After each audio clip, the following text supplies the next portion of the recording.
Welcome to Layers. I'm Ovie, and I'm joined here with my co-host, Casey. On the show, we dig deep into current topics affecting millennials, and we uncover hidden layers that we know are there, but we often don't like to talk about.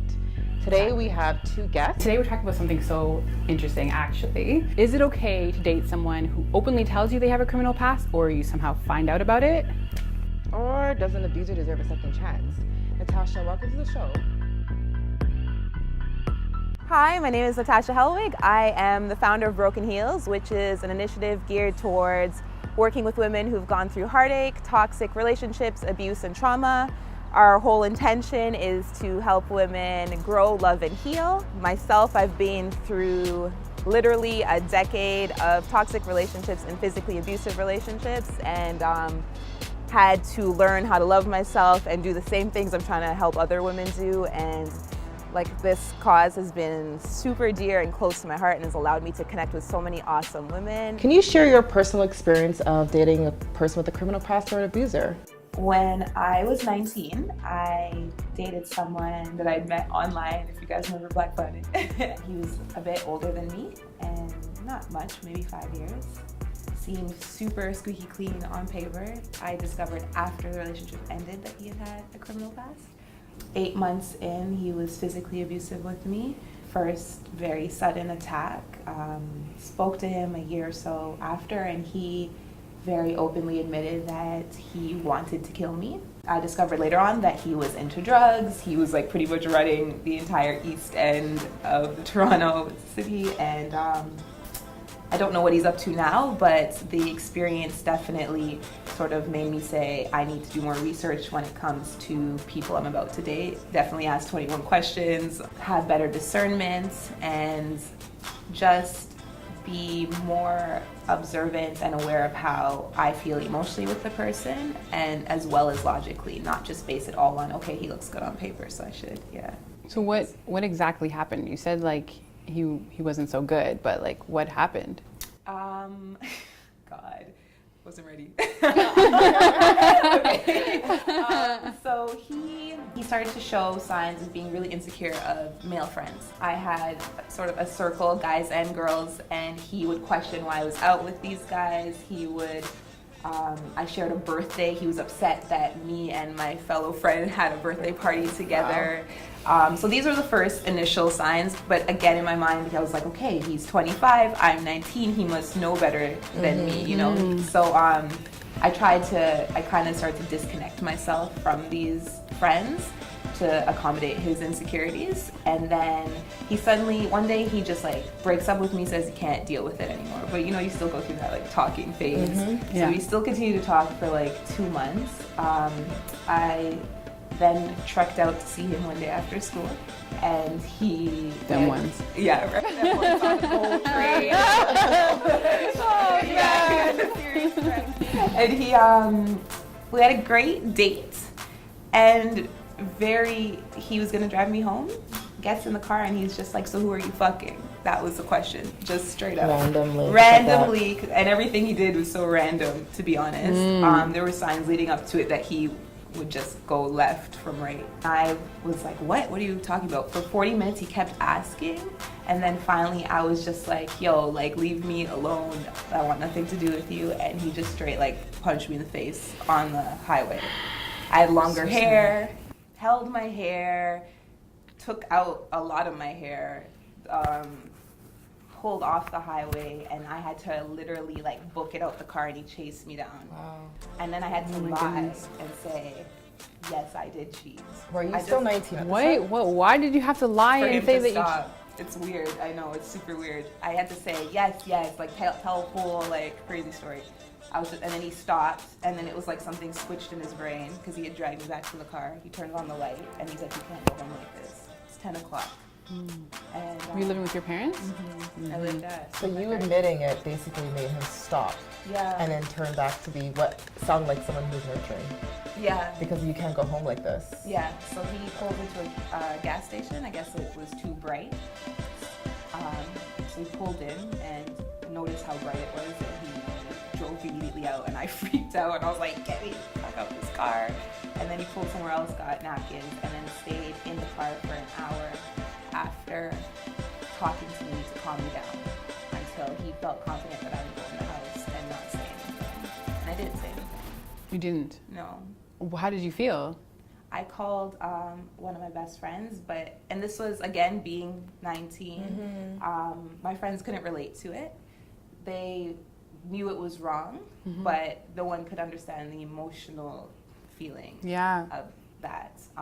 And then I found myself trying to get answers from him.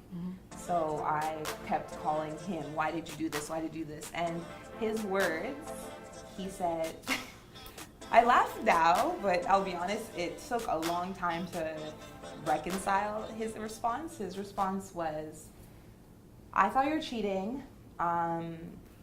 He knows I wasn't after. I had to tell a lie to get him to stop and then just be like, this whole thing makes no sense. But he said, I thought you were cheating, so you would get a disease, so you're going to take my life, so I have to take your life. That wow. was his logic. I'm just curious if you ever questioned him about cheating. No. Because the behavior almost represents somebody who did something, an act that they were guilty with. Yeah. And in order for them to reconcile with what they have done, they were acting out on you. I feel like as I've gotten older, I started to think more like that. But at the time, I have been very naive when it comes to men in relationships. You're not the only one. Yeah, very, very naive. And he had so much time and focus on me, so it just never crossed my mind that that's what he. So he didn't have a job? He had a real job. He had a job. He had another job. But yeah. Okay, but serious question. Did you go back to him after that incident? No. You didn't? And funny enough, he wanted nothing to do with me after that incident. Really? Yeah. This is the first time this incident ever happened? First time and the second last time I seen him. I then dated someone 3 years later who was actually my best friend from high school. He knew of the experience, which also makes this weird. We dated, had a great relationship for about 1.5 years, and then he became physically abusive. The first incident where he was violent, what did he do? He kicked me for an hour. What? Wow. Yeah, and then it went from there. Wow. So what has grown for you now in this present stage of your life in terms of relationships and hopefully choosing men who are not projecting that type of insecurity? I don't choose any men. You don't choose? No. Okay. If I'm being completely honest, Yes. I had one more relationship after that. Was not physically abusive, which was good, but there was still like a lot of toxicity in that. And when that ended, it was very like, I need to do like a lot of work. I did a lot of growing in the last relationship, but I think that it was one of those situations where I was growing and now this person was sort of, it was like a tug of war. So I was like, I know my worth. And I do give it to him that he was part of the healing process after the physically abusive relationship. So I definitely give him credit for being that support. But at the same time, he was emotionally abusive at times. Yeah. And so as I'm trying to grow, he's pulling me back down. Right. And then I know those ones. yeah, and there's also a lot to be said about like just energy in itself, and I feel like certain people's energy can block your blessings. Oh yeah. Absolutely. Yeah. I'm big on that. Yeah, so after a while I felt like, okay, as much as he's pulling me down with words and certain actions, he's also just blocking my blessings. So I've been single for like almost 4 years. Good for you. That's good. Yeah, taking the time for you. Yeah. It sounds like he was also your test to... Maybe. It sounds like he was your test to see if you actually knew your worth.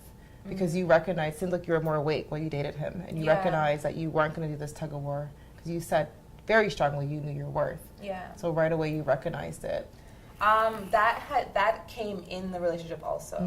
I will say again, we both he was an entrepreneur, so he definitely inspired me to want to be on his level and at his pace.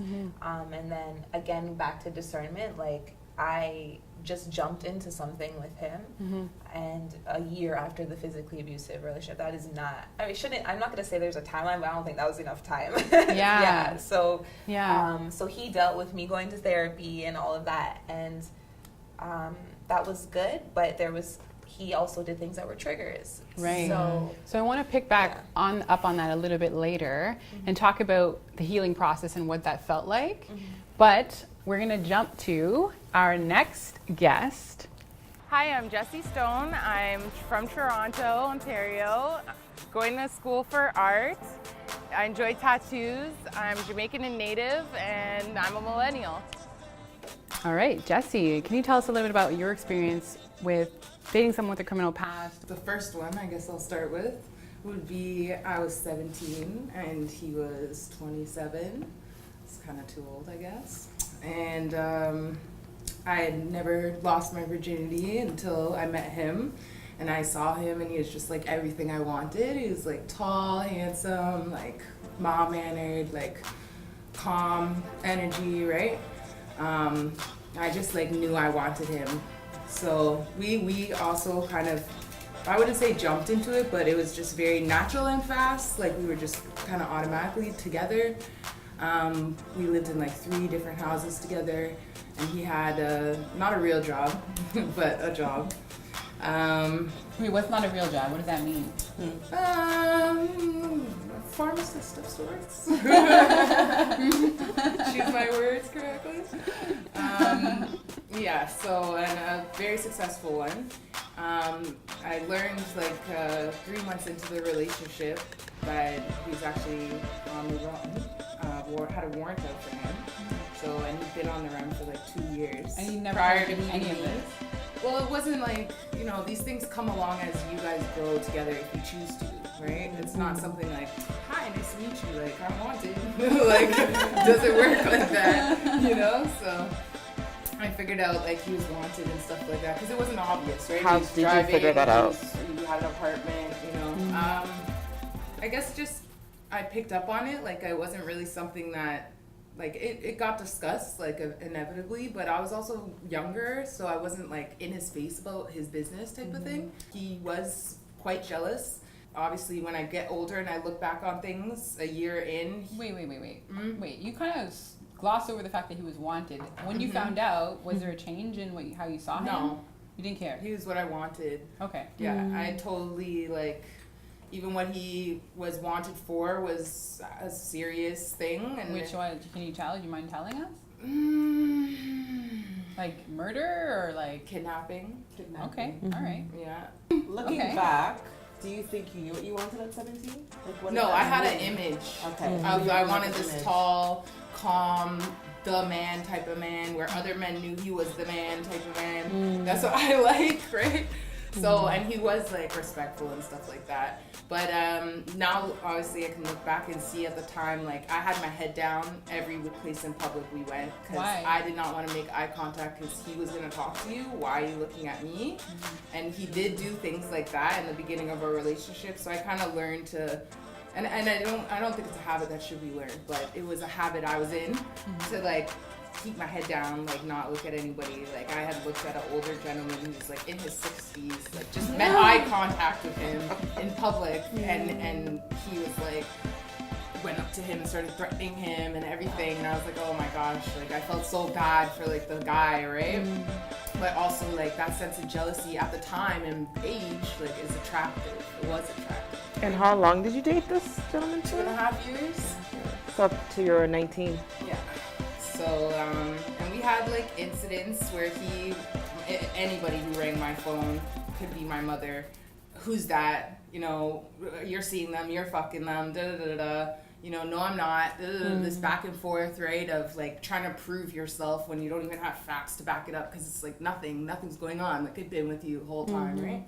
When he was really suspicious, he would put his gun under the pillow and sleep on it and say, I'm going to sleep on this, and when I wake up, it's going to tell me what to do. He had a gun under the pillow? Whether we're going to the field or not. Yeah. And I was What? like, okay. And we would lie down and go to sleep, and I would pray when he woke up that fucking thing told him nothing on me. like, please, Lord Jesus Christ, let this gun So you never cared to say, let me grab my stuff and go? It was my first relationship. Did anybody know, like, close friends, cousins? Close friends knew. My close friends knew. And at the time, I've always chilled with older friends, so they were older, but I guess just in being caught up in my lifestyle because we were making a lot of money, we were taking care of anybody who's around us. As much as your friends are your friends, like if you're in a nice house, if you have this, that, and the other, they're gonna be there, right? Yeah. Because they want those things and they want those experiences. So, yeah, my friends knew and stuff, and just like forward it to the end. He ended up getting shot 5 times and murdered. Were you in Wow. front of you? No, near you? no, Wait, I was up the street. Yeah, I was up the street, and that was like my first love. And You I were was still crushed. dating him at the time. Yeah, and we had argued the day before, Oh. Wow. where and we both been like, "Fuck you" at the door, and then slammed the door, and then I left. I went off, and I can't remember why, but it was something about someone else that he had twisted in his head, and I was like, no, like, you know what I mean? And then he went off and did his business and ended up, left there for half an hour bleeding on the sidewalk, and he was 5 minutes away from me. I was at my cousin's up the street. 5 minutes away. I could have been there trying to save him or something. Or you could have been in the crossfire as well. That's right? true. Yeah. So you have to look at it both ways. I mean, I'm sorry you had to go through that experience at a very young That was age. the first, But that must have kind of still rooted your next It relationship. didn't deter me from similar. It did men. not. Okay. My ex after that was very, very, very similar. Before we talk about your yeah. ex, how did you feel after losing your boyfriend? I was depressed for like 3 months, like really, years, sorry. 3 years for badly. Like I had a friend stay with me for 1.5 years, and I did not leave the house for 1.5 years. Like I stayed in my bed, she got groceries, she did everything. I was like, in the apartment we got together. Yeah, I still have his toothbrush, his fucking cologne, his lotion, everything. It's weird. Did you have support from his family and friends at the time, or were you kind of dealing with this by No, yourself? because I didn't even go to the funeral. Like I literally was just bedridden. Like it was, we had a fight that happened. And then I just stayed in bed. Like I couldn't even function. Like I was just so young at the time, and that was my first love, as twisted as it was. So I was just. Did he physically abuse you ever? We got into a kind of thing once. He's more like a restrainer, so he would just hold me and kind of say what he had to say, but he was very mild mannered, so he wasn't a yeller. He would just and he was a stutterer, so he would be not all the time, only when he's mad. So you think I'm a joke? Oh no, let me go. Yeah. Oh my god. Did he hurt you though when he was holding you? No.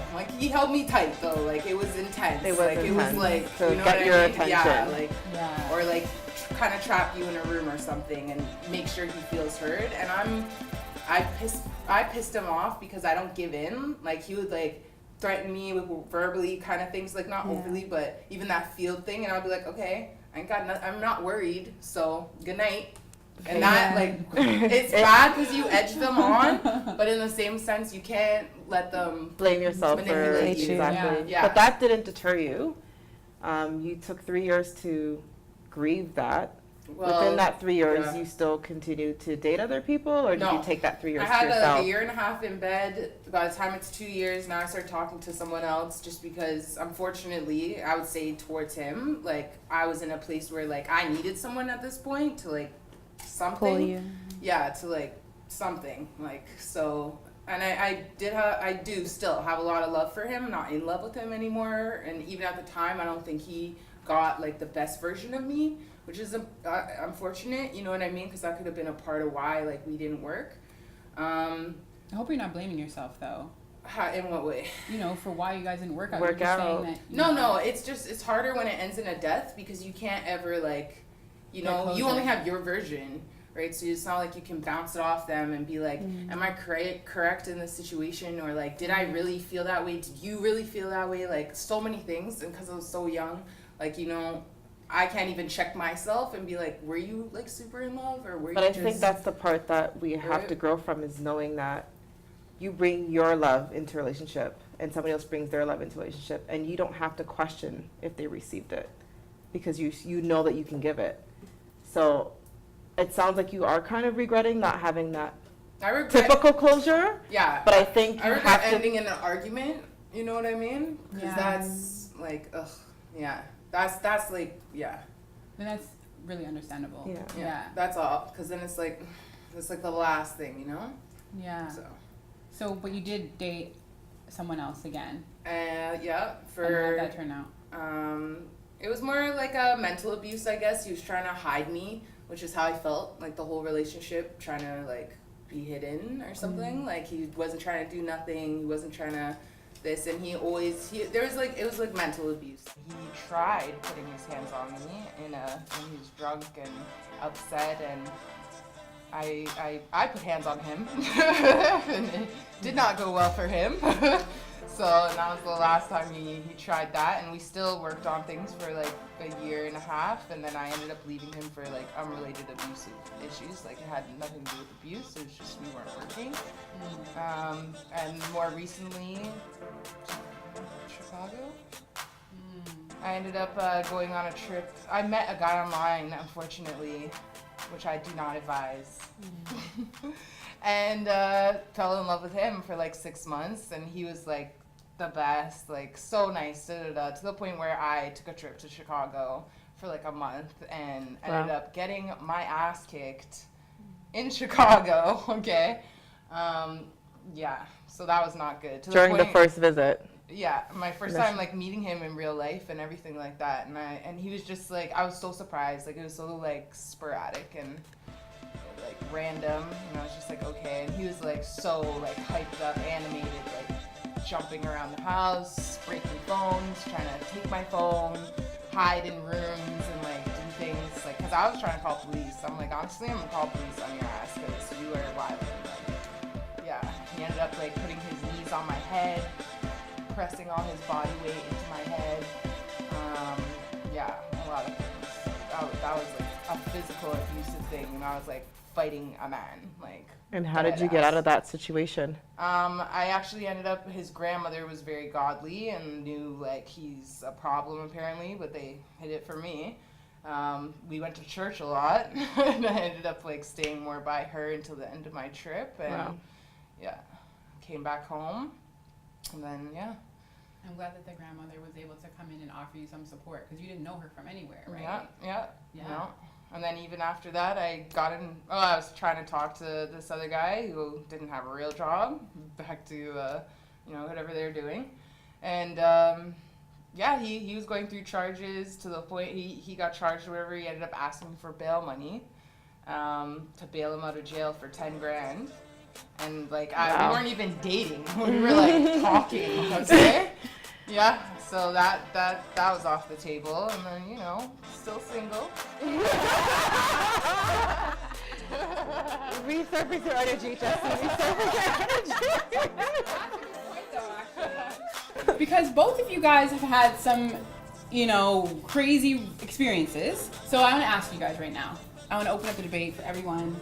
Would you get back into a relationship with someone who you knew had a criminal record at this point in life? For me, it's based on the record. I think that anything assault related, drug related, for me, I'm already very biased towards that, and so it would be difficult. I feel like also, like, if they were a teen and they got themselves in some stupid mess, then okay, right? But I feel, again, if 20s, like, you know better. So I just couldn't do it. If you got an adult record, it's a no-go. I'm still open. I'm not like, I can't base us on you. You know what I mean? So, I don't know. I'm still very open. A lot of those decisions, even if you're old enough or whatever the case may be, like, our lives are so like sporadic. So I just don't relate it to me. Like, you handle your business, do what you're doing. Like, it can be stressful, of course. Like, if you're trying to build something with someone, and then you might be worried, are they safe? Are they coming home? Like, all those types of things. I definitely am not hip hooray for, but I'm open to it. Like, it's not something I want to go through, but it takes maybe someone like me to help them get off that train of thought or whatever the case may be. Yeah. All right. Did she just say that she could change a man? I heard that, and I'm thinking about the next topic that we can discuss, because I don't want to dive into that, because I can say so much about that. But I do want to put out there that we have to look at ourselves as knowing that we cannot change somebody. The change has to come from within. And I think once we get to a space, there's so much elements that you guys shared, but I do want you to remember that you can't do that. I'm not looking at it like change. Changing? It's more Influence. Yes, So it's maybe I influence. think a woman has an influence on anybody, whether it's a child, a man, a stranger. I do agree that women have an influence, or people have an influence. So I think that's probably the better terminology to use with that. And again, it's a judgment call for yourself and what you're comfortable with versus what somebody else is not. So that's basically your choice. Yeah, Is there a way that you guys recommend to our audience how to avoid situations that you've been in? Jessie?